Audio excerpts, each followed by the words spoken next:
Kim Jong-un dari Korea Utara dikenal sebagai pemimpin negara yang sangat otoriter di era sekarang ini.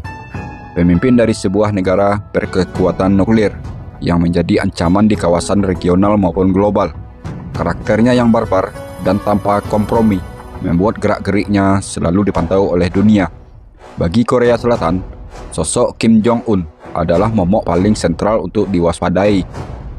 Karena pemimpin Korea Utara itu punya tombol nuklir di tangannya yang sewaktu-waktu dapat meluluhlantakkan Korea Selatan. Di sisi Amerika Serikat, Kim Jong-un adalah si anak bengal yang susah diatur, sehingga Korea Utara dianggap sebagai racun dalam hegemoni demokrasi ala negara barat. Dialah sosok Kim Jong-un yang menjadi salah satu sosok pemimpin sentral di panggung dunia. Namun begitu, dulu orang ini hanyalah sosok misterius yang nyaris tak diketahui dunia. Semua tentang Kim Jong-un diselimuti kabut misteri. Dalam video ini, akan kita bahas sosok pemimpin Korea Utara yang bernama Kim Jong-un dengan segala misterinya. Tonton video ini sampai habis dan pastikan tekan tombol subscribe agar tidak ketinggalan video lainnya dari channel ini.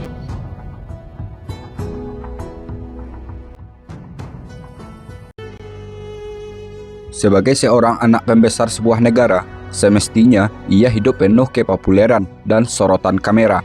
Tapi itu tidak berlaku pada Kim Jong-un. Masa kecilnya dipenuhi rahasia, jauh dari sorotan media, dan dibesarkan dalam lingkungan yang penuh pengawasan oleh lingkaran istana. Dalam buku karya Yogaswara dan kawan-kawan yang berjudul Kim Jong-un, si gila dengan nuklir di tangannya, menjelaskan bahwa Korea Utara merupakan negara yang sangat merahasiakan kondisi internal negaranya. Negara yang berpaham komunis ini paling tidak suka diusik oleh negara lain, terutama Jepang dan Amerika Serikat, karena latar belakang historisnya. Keberadaannya memang ditutupi sangat rapat oleh negara. Namun lambat laun, seiring bertambah usia, bocah yang dulu tersembunyi itu perlahan naik ke tampuk kekuasaan untuk menggantikan ayahnya sebagai pemimpin tertinggi di Korea Utara. Tahta kepemimpinan Korea Utara didapatkannya di usia yang terbilang relatif muda. Ia mewarisi negara yang terisolasi, berada di bawah tekanan dunia internasional, dan dikelilingi berbagai tantangan politik, serta sanksi maupun embargo ekonomi. Kini, Kim Jong-un dikenal sebagai sosok yang tegas dan tak mudah digoyahkan. Di dalam negeri, ia menjalankan pemerintahan dengan kontrol yang ketat, serta keputusan-keputusan yang kerap menuai perhatian dunia. Di lingkungan pemimpin dunia, Kim Jong-un ditempatkan sebagai si anak bandel dan keras kepala. Kata-kata yang keluar di mulutnya setara dengan perintah dan setara dengan undang-undang negara. Tidak ada satu hukum negara pun yang mengikatnya. Dia memimpin Korea Utara bak raja di hatinya. Kim Jong-un memiliki kebebasan mutlak kemana Korea Utara akan dibawanya. Banyak kebijakan dan manuver politik Kim Jong-un dianggap kontroversial, terutama dalam hal mempertahankan kekuasaan dan menjaga stabilitas internal negara. Kendati demikian, sosok bertubuh gempal ini juga dinilai berhasil membawa Korea Utara ke posisi yang tak bisa diabaikan dalam percaturan geopolitik global. Kim Jong-un merupakan pemimpin dari negara yang paling tertutup di dunia. Lahir dalam misteri yang masih belum benar-benar terpecahkan sampai saat ini. Tahun 1984 sering disebut sebagai tahun kelahirannya. Namun, sejumlah sumber lain menyebutkan tahun yang berbeda. Ada yang menyebut tahun 1982, dan ada pula yang menyebut tahun 1983. Itu baru tahun kelahirannya yang simpang siur, apalagi bulan lahir maupun tanggal lahir dari pemimpin Korea Utara ini. Bayangkan, tanggal kelahiran seorang kepala negara menjadi informasi yang sangat berkabut dan sengaja dikaburkan oleh rezim penguasa. Salah satu pembelot dari Korea Utara mengklaim bahwa tahun 1984 adalah tahun kelahiran Kim Jong-un. Hal ini berdasarkan tahun lahir dari teman bermain Kim Jong-un semasa kecil, dan versi ini juga didukung oleh catatan dari Departemen Keuangan Amerika Serikat. Tanggal lahir diselimuti misteri ini bukan tanpa alasan. Hal ini menggarisbawahi kerahasiaan ekstrim yang dijaga oleh rezim Korea Utara mengenai kehidupan pribadi pemimpin mereka. Kim Jong-un adalah putra dari Kim Jong-il yang merupakan pemimpin tertinggi kedua dalam sejarah Korea Utara. Ibunya bernama Ko Yung-hui seorang penyanyi opera berdarah Jepang dan Korea. Ibunya meninggal karena kanker pada tahun 2004. Kim Jong-un adalah cucu dari Kim Il-sung, tokoh pendiri negara Korea Utara dan sosok yang hingga kini tetap diberi gelar Presiden Abadi. Kim Jong-un merupakan anak kedua dari 3 bersaudara. Kakaknya bernama Kim Jong-chul yang lahir pada tahun 1981 dan dikenal lebih tertarik pada seni dan musik dibanding pada politik. Sedangkan adiknya bernama Kim Yo-jong kini menjadi salah satu tokoh kunci dalam politik Korea Utara. Di luar itu ada Kim Jong-nam, saudara tiri yang pernah menjadi calon penerus, namun kemudian tersingkir dari lingkaran kekuasaan dan terbunuh dalam sebuah insiden yang diselimuti konspirasi. Kerahasiaan yang meliputi tanggal lahir dan kehidupan awal Kim Jong-un bukan sekedar kurangnya informasi, melainkan strategi yang disengaja oleh rezim. Kediktatoran yang bersifat turun-temurun seringkali memanipulasi informasi tentang pemimpin mereka untuk membangun citra yang spesifik bahkan mitos daripada menyajikannya di ranah publik. Sebagai individu biasa, opasitas atau pengaburan yang disengaja ini berfungsi sebagai elemen fundamental dari kultus individu. Keluarga Kim menumbuhkan kesetiaan tanpa pertanyaan dan mencegah tantangan apapun terhadap legitimasinya. Hal ini juga membatasi pemahaman pihak eksternal mengenai pengaruh formatif serta proses pengambilan keputusan. Sebagian besar kehidupan remaja Kim Jong-un tidak diketahui oleh publik dan hanya sedikit informasi yang tersedia tentang dirinya. Kim Jong-un dilaporkan mengenyam pendidikan di Gimlingen, Swiss, di International School of Berne. Ia bersekolah di sana dari tahun 1993 hingga tahun 1998 dengan nama samaran Chol Pak atau Pak Chol. Kakaknya, Kim Jong-chul, juga diduga bersekolah di tempat yang sama. Kemudian dari tahun 1998 hingga tahun 2000, Kim Jong-un melanjutkan sekolah di Little Stanley, sebuah sekolah negeri di Konis, dekat Bern, negara Swiss. Kali ini, ia menggunakan nama samaran Pak Un dan mengaku sebagai anak konglomerat di sana. Dia termasuk cukup aktif, ambisius, dan bisa berbaur dengan baik sebelum tiba-tiba menghilang tanpa penjelasan. Setelah kembali ke Korea Utara, ia melanjutkan pendidikannya di Kim Il-sung National War College di Pyongyang dari tahun 2002 sampai tahun 2007. Ia memperoleh 2 gelar dari institusi pendidikan di Korea Utara itu. Satu di bidang fisika dari Universitas Kim Il-sung dan satu lagi sebagai perwira angkatan darat dari Universitas Militer Kim Il-sung. Memasuki usia dewasa, Kim Jong-un mulai sering terlihat mendampingi ayahnya dalam berbagai inspeksi militer. Kehadirannya bukan sekedar simbolik, ia mulai diperkenalkan ke dalam lingkaran elit militer dan politik di Korea Utara. Publikasi mengenai dirinya pun semakin sering muncul. Namun, pada tahun 2008, ayahnya, Kim Jong-il, mengalami penyakit stroke, sebuah peristiwa yang menjadi titik balik dalam perencanaan suksesi kekuasaan di Korea Utara. Sejak saat itu, Kim Jong-un mulai dipersiapkan secara terbuka sebagai pewaris tahta kekuasaan, menggantikan posisi yang selama ini dijaga dengan penuh kehati-hatian. Setahun setelah itu, pada tahun 2009, Kim Jong-un tercatat sebagai kandidat Majelis Rakyat tertinggi dan diangkat menjadi anggota Komisi Pertahanan Nasional, sebuah badan yang sangat berpengaruh dalam sistem pemerintahan di Korea Utara.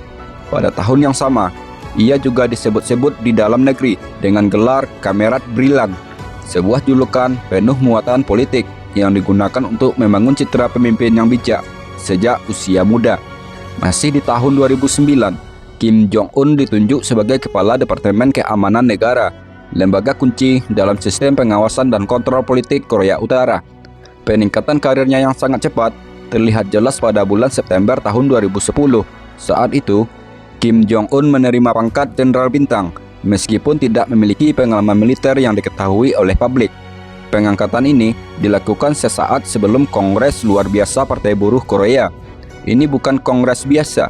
Pertemuan semacam ini juga pernah dilakukan pada tahun 1980 dulu, yang pada saat itu digunakan untuk secara resmi menyatakan Kim Jong-il sebagai penerus kepemimpinan dari Kim Il-sung. Kini sejarah itu seolah-olah terulang kembali. Langkah ini semakin memperjelas bahwa Kim Jong-un sedang menjalani persiapan. Suksesi yang dipercepat didorong oleh kondisi kesehatan Kim Jong-il yang semakin memburuk, serta kebutuhan mendesak untuk membangun otoritas di tengah struktur kekuasaan militer dan partai. Berbeda dengan ayahnya yang dipersiapkan selama bertahun-tahun sebelum akhirnya memimpin, Kim Jong-un harus membangun pijakan kekuasaan dalam waktu singkat. Ia harus segera diterima oleh militer, partai, dan rakyat sebagai pemimpin yang sah. Meskipun usianya masih sangat muda dan pengalamannya terbatas di luar arena politik. Pada tahun 2009, ia dilaporkan menikah dengan Ri Sol-ju, seorang wanita dengan latar belakang yang sempat dirahasiakan. Identitasnya sebagai istri Kim Jong-un baru terungkap ke publik pada bulan Juli tahun 2012, saat keduanya tampil bersama dalam acara resmi. Pada tahun 2010, Kim Jong-un dan istrinya dilaporkan memiliki seorang putri yang bernama Kim Ju-ae. Kemudian, pada bulan Februari tahun 2017, Badan Intelijen Korea Selatan melaporkan kelahiran anak ketiga, meskipun jenis kelaminnya tidak diketahui. Spekulasi terus beredar bahwa pasangan ini mungkin juga memiliki seorang putra sulung yang lahir sekitar tahun 2010, meskipun tidak pernah dikonfirmasi secara resmi. Begitu sulit menemukan informasi dari keluarga pemimpin Korea Utara ini. Jangankan tanggal lahir, garis keturunan pun sangat dirahasiakan. Akhirnya, Kim Jong-un mencapai puncak kekuasaan secara dramatis pada tanggal 17 Desember tahun 2011 ketika ayahnya Kim Jong-il meninggal dunia akibat serangan jantung saat melakukan perjalanan dari Pyongyang menuju sebuah wilayah di luar ibu kota dengan menggunakan kereta api. Namun, publik baru tahu mengenai kabar tersebut sekitar 51 jam kemudian, tepatnya pada tanggal 19 Desember 2011 setelah pemerintah Korea Utara mengumumkan secara resmi. Tak lama setelah pengumuman tersebut, tongkat estafet kekuasaan langsung diserahkan kepada anak keduanya, yaitu Kim Jong-un.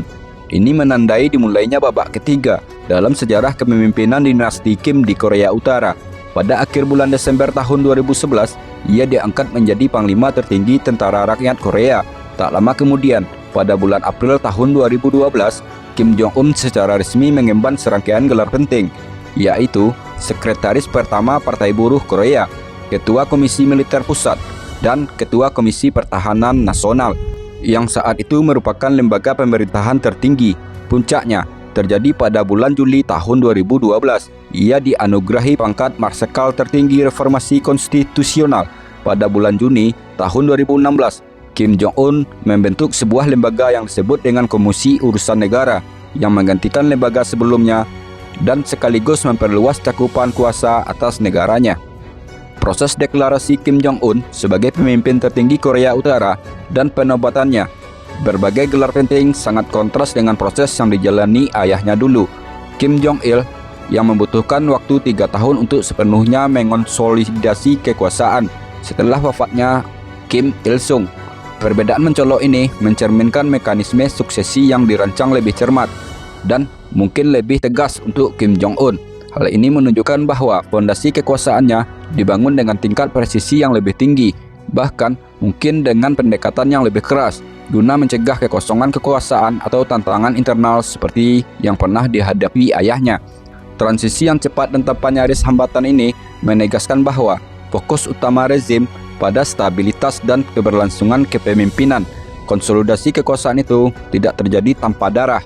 Perpindahan kekuasaan dari Kim Jong-il kepada Kim Jong-un diwarnai skandal dan kekerasan. Dalam beberapa tahun pertama pemerintahan Kim Jong-un, rezim memulai serangkaian pembersihan brutal. Pada bulan Desember tahun 2013, pamannya sendiri, Jang Song-taek, dieksekusi. Ia adalah tokoh penting dalam lingkaran kekuasaan, bahkan disebut sebagai wali de facto dinasti Kim setelah kematian Kim Jong-il. Tuduhan yang dilayangkan terhadap pamannya ini termasuk kebijakan tunggal dan sikap meremehkan Kim Jong-un. Pamannya itu dijatuhi hukuman mati oleh regu tembak dan seluruh citra dirinya dihapus dari media resmi Korea Utara. Tak berhenti di situ, 4 tahun berselang, pembersihan masih berlanjut. Tepatnya pada tanggal 13 Februari tahun 2017, Kim Jong-nam, saudara tiri dari Kim Jong-un, terbunuh setelah diserang oleh tim intelijen rahasia Korea Utara di Bandara Internasional Kuala Lumpur. Di sisi lain, intelijen Korea Selatan mengungkapkan bahwa perintah pembunuhan Kim Jong-nam telah dikeluarkan sejak tahun 2012 yang lalu. Kim Jong-nam selama ini dipandang sebagai ancaman potensial terhadap suksesi kekuasaan, terutama karena keterbukaannya terhadap perubahan dan kedekatannya dengan pihak-pihak luar negeri. Tahun-tahun awal pemerintahan Kim Jong-un ditandai dengan konsolidasi kekuasaan yang kejam melalui pembersihan dan eksekusi pejabat tinggi. Eksekusi tokoh-tokoh berprofil tinggi seperti Jang Song-taek dan pembunuhan Kim Jong-nam bukanlah insiden terpisah, melainkan strategi yang sistematis dan terukur untuk menghilangkan potensi saingan serta ancaman terhadap kekuasaan absolut Kim Jong-un dan kelangsungan dinasti Kim di Korea Utara. Tindakan-tindakan ini melampaui dari sekedar hukuman dan konsekuensi atas pelanggaran hukum, melainkan sebuah agenda rahasia demi melanggengkan kekuasaannya di Korea Utara. Hal ini merupakan pembersihan strategis yang dirancang untuk menanamkan rasa takut yang meluas, mencegah segala bentuk perbedaan pendapat, serta menghilangkan setiap tantangan nyata atau hanya dirasa mengganggu terhadap otoritas Kim Jong-un, baik dari dalam keluarga penguasa maupun dari kalangan elit politik yang lebih luas. Pola yang konsisten ini menunjukkan penggunaan kekerasan ekstrim yang disengaja dan instrumental sebagai alat inti untuk mempertahankan kontrol politik serta menjamin keamanan dinasti Kim di Korea Utara. Eksekusi dan pembersihan lainnya terus berlangsung. Ada laporan tentang hukuman mati terhadap pejabat tinggi karena berbagai pelanggaran, mulai dari korupsi, penyelundupan, hingga menyebarkan konten di media. Belasan orang dihukum mati karena melintasi perbatasan menuju Tiongkok. Bahkan seorang remaja dilaporkan dieksekusi karena menonton dan membagikan film-film dari Korea Selatan. Ada pula peneliti yang dihukum mati karena gagal mencapai target dari pemerintah, serta pejabat partai yang dieksekusi karena dianggap lalai dalam menjalankan tugas. Tuduhan-tuduhan yang konyol ini kadang cenderung tak berdasar, dapat mengakibatkan seorang dihukum mati. Hal ini sangat mencerminkan pemerintahan Korea Utara yang sangat ketat mengatur gerak-gerik rakyatnya sendiri. Kebebasan dan privasi adalah sesuatu yang nyaris tidak ada di Korea Utara. Kim Jong-un memimpin Korea Utara dengan sistem kediktatoran totaliter yang ekstrim, pembatasan kebebasan berekspresi, akses terhadap media asing, dan kebebasan bergerak yang sangat parah, serta meluas bukan hanya merupakan pelanggaran hak asasi manusia, melainkan juga menjadi mekanisme penting dan aktif untuk mempertahankan kultus individu di sekitar Kim Jong-un, serta mencegah segala bentuk perbedaan pendapat internal. Kontrol ketat terhadap informasi dan pergerakan ini secara langsung dan intrinsik berkaitan dengan upaya mempertahankan kemurnian ideologis rezim, serta membangun kultus individu yang tak tertandingi di sekitar Kim Jong-un, dengan sangat membatasi akses terhadap informasi dari luar Korea Utara dan menegakkan narasi internal yang kaku dan dikendalikan penuh oleh negara. Joseph Kim dalam bukunya yang berjudul Under the Same Sky, atau dalam bahasa Indonesia berarti Di Bawah Langit yang Sama. Di buku ini, dia menjelaskan bagaimana pengalaman pribadinya ketika dia berusia masih sangat muda. Sebuah kelaparan besar di Korea Utara menghancurkan keluarganya. Ayahnya meninggal karena kelaparan. Ibu dan saudara perempuannya melarikan diri ke Tiongkok, dan dia berjuang sendiri di jalanan sebelum dia akhirnya juga melarikan diri ke Tiongkok, serta kemudian menetap di Amerika Serikat. Di buku ini sangat jelas menggambarkan kehidupan di Korea Utara jauh lebih tragis dari yang banyak diketahui dunia luar. Rezim pemerintah secara aktif mencegah rakyatnya membandingkan kehidupan mereka dengan dunia luar, sehingga secara signifikan mengurangi potensi kerusuhan atau perbedaan pendapat, serta mengonsolidasikan otoritas Kim Jong-un secara absolut dan tidak ada ruang untuk dipertanyakan. Perang informasi yang terus berlangsung secara eksplisit menyoroti bagaimana rezim memandang informasi eksternal sebagai ancaman langsung terhadap stabilitas kekuasaan rezim Korea Utara. Keberadaan sejumlah besar kamp penjara politik dan penggunaan kerja paksa secara ekstensif telah dilaporkan secara luas. Sebagian besar narapidana dikirim tanpa proses pengadilan dan tanpa mengetahui tuduhan terhadap mereka, dan tanpa didampingi penasehat hukum. Laporan dari para pembelot Korea Utara menunjukkan bahwa banyak narapidana meninggal akibat penyiksaan, penyakit, kelaparan, paparan unsur alam atau kombinasi dari berbagai faktor tersebut. Beberapa laporan juga merinci kasus pembunuhan bayi dan aborsi paksa, terutama yang melibatkan narapidana politik atau pelarian yang dipulangkan secara paksa. Pemerintah sangat membatasi kebebasan berekspresi dan akses terhadap informasi dengan seluruh media yang berada di bawah kendali ketat negara. Mengakses media yang tidak disetujui, khususnya yang berasal dari Korea Selatan, dianggap sebagai perilaku anti-sosialis dan dapat dihukum dengan kerja paksa atau bahkan dieksekusi mati. Pemerintah juga sangat membatasi kebebasan bergerak, perjalanan antar provinsi maupun ke luar negeri tanpa persetujuan resmi adalah tindakan ilegal di Korea Utara. Coba kita bayangkan, kita tinggal di kota Jakarta, lalu kita bepergian ke kota Bandung tanpa izin dari pemerintah. Di Korea Utara, itu adalah tindakan ilegal dan sanksi hukum akan menanti. Itu hanya bepergian antar provinsi. Bagaimana dengan melintasi perbatasan negara? Di Korea Utara, ada kebijakan tembak mati di tempat bagi siapapun yang mencoba melintasi perbatasan internasional tanpa izin. Di tengah represi, Kim Jong-un juga memperkenalkan strategi nasional bernama Byung-jin pada tahun 2013. Byung-jin yang sering diterjemahkan sebagai pembangunan paralel, secara resmi diadopsi sebagai kebijakan negara Korea Utara. Strategi ini menekankan pengembangan simultan ekonomi nasional dan kemampuan pertahanan negara, terutama dalam bidang senjata nuklir.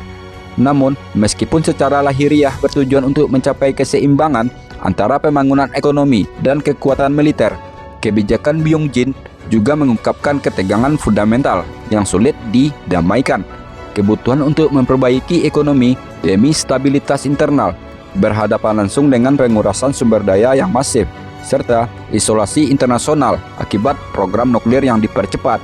Data menunjukkan bahwa reformasi ekonomi yang sempat dijalankan perlahan-lahan dihentikan dan negara kembali ke model perencanaan terpusat. Imbasnya, perekonomian Korea Utara menghadapi investasi bisnis yang lesu, pengeluaran konsumen yang melemah, dan tekanan berat dari sanksi internasional tentunya semakin membebankan negara. Semuanya merupakan konsekuensi langsung dari ambisi senjata nuklir dari rezim penguasa Korea Utara. Kontradiksi kebijakan ini semakin tajam meskipun terlihat berjalan dengan baik di awal. Namun, fokus yang tak henti-henti pada pengembangan senjata nuklir justru menyedot sumber daya penting dari sektor sipil dan menambah panjang daftar sanksi dan isolasi dari dunia luar. Ini menunjukkan bahwa dari dua pilar Byung-jin, hanya aspek pertahanan secara konsisten lebih diutamakan dibandingkan aspek perekonomian. Akibatnya, pertumbuhan ekonomi yang berkelanjutan terhambat dan krisis kemanusiaan yang parah mencerminkan prioritas tak tergoyahkan rezim terhadap kelangsungan kekuasaan di atas kesejahteraan rakyatnya sendiri. Selain Byung-jin, Kim Jong-un juga memperkenalkan fase baru dalam reformasi ekonomi yang dikenal sebagai manajemen tanggung jawab perusahaan sosialis. Kebijakan ini bertujuan untuk meningkatkan efisiensi perusahaan milik negara, terutama di sektor industri. Sistem ini memberikan sedikit kebebasan kepada perusahaan untuk mengatur produksi, menetapkan harga, bahkan mengelola pendapatan secara mandiri. Dampaknya cukup signifikan. Dalam satu dekade, konsumsi daging meningkat dan rumah tangga mulai memiliki televisi, kulkas, serta mesin cuci. Namun, pada era tahun 2020, pandemi global dan sanksi yang terus berlangsung menghentikan kebijakan ini. Secara tiba-tiba, negara Korea Utara kembali masuk ke mode bertahan hidup, dan reformasi yang sempat membuka ruang itu pun dibekukan di bawah kepemimpinan Kim Jong-un. Percepatan program nuklir dan rudal Korea Utara yang konsisten dan agresif bukan sekedar tujuan militer, melainkan pilar utama kelangsungan hidup rezim, serta alat utamanya untuk mendapatkan pengaruh di panggung internasional. Meskipun menghadapi sanksi internasional yang berat, Korea Utara terus melakukan pengembangan senjata nuklir tanpa henti. Hal ini menegaskan bahwa senjata tersebut dianggap tidak dapat dinegosiasikan demi kelangsungan eksistensi rezim penguasa. Setelah 2 kali uji coba dilakukan pada era Kim Jong-il, di era Kim Jong-un, dia melanjutkan dengan 3 ledakan nuklir pada tahun 2013 dan 2016 dan 1 ledakan termonuklir pada bulan September tahun 2017. Rudal balistik juga diuji secara berulang, termasuk peluncuran dari kapal perusak serta sistem jarak pendek yang meniru teknologi Rusia. Pada bulan Mei tahun 2025, Kim Jong-un mengawasi uji coba sistem rudal sebagai simulasi serangan balik terhadap pasukan Amerika Serikat dan Korea Selatan. Kim Jong-un secara terang-terangan menyatakan bahwa senjata nuklir adalah instrumen utama untuk pencegahan perang dan daya tawar politik negaranya, sekaligus menjadi tiang penyangga eksistensi rezimnya. Bagi Kim Jong-un, program nuklir bukan hanya sekedar pertahanan, tapi jantung dari strategi kelangsungan hidup negaranya dengan kombinasi represi domestik yang brutal, propaganda tanpa henti, dan kepemilikan senjata pemusnah massal. Kim Jong-un juga memastikan kekuasaan dinasti Kim tetap tak tergoyahkan meski harus dibayar mahal dengan penderitaan rakyatnya. Jika dulu senjata nuklir disebut sebagai alat pencegah, kini Kim Jong-un mulai berbicara tentang perang, bukan sekedar bertahan, tapi siap untuk menyerang. Bila perlu, ini bukan ancaman kosong, ini adalah strategi. Sebuah penyesuaian menyeluruh, diversifikasi sistem, modernisasi kekuatan, dan kesiapan menghadapi musuh dalam bentuk yang tidak konvensional. Di tengah ketegangan kawasan yang terus berlangsung, laporan tentang memburuknya kesehatan Kim Jong-un menambah dimensi baru pada situasi rezim penguasa. Bulan Desember tahun 2022, sebuah pola berulang terjadi di Korea Utara. Kim Jong-un untuk pertama kalinya menampilkan sosok penerus kekuasaannya di Korea Utara. Sosok itu adalah perempuan yang masih belasan tahun, yang tak lain adalah anaknya sendiri. Mulai saat itu, Kim Jong-un selalu tampil bersama putrinya yang bernama Kim Ju-ai dalam setiap acara resmi kenegaraan, sebagaimana dia juga diajak dan diperkenalkan oleh ayahnya dulu menuju suksesi kepemimpinan Korea Utara dalam sistem yang sepenuhnya bergantung pada satu pemimpin. Kekosongan kekuasaan bisa memicu kekacauan internal yang serius, bahkan keputusan berisiko tinggi, seperti penggunaan senjata nuklir. Jika siklus kekuasaan Korea Utara kembali terulang, seiring penampakan sosok Kim Ju-ai sebagai kandidat pemimpin Korea Utara di masa mendatang, dunia akan menanti dengan cemas apakah kelak Kim Jong-ai akan lebih brutal dari ayahnya atau sebaliknya. Kim Ju-ai adalah sosok yang lemah, sehingga menimbulkan disintegrasi di Korea Utara, atau Kim Ju-ai bisa lebih melunak, sehingga mampu mengubah wajah Korea Utara di masa depan. Semua pertanyaan ini kini tertuju kepada seorang remaja putri yang berumur belasan tahun dalam diri Kim Ju-ai, anak dari pemimpin diktator ekstrim Kim Jong-un.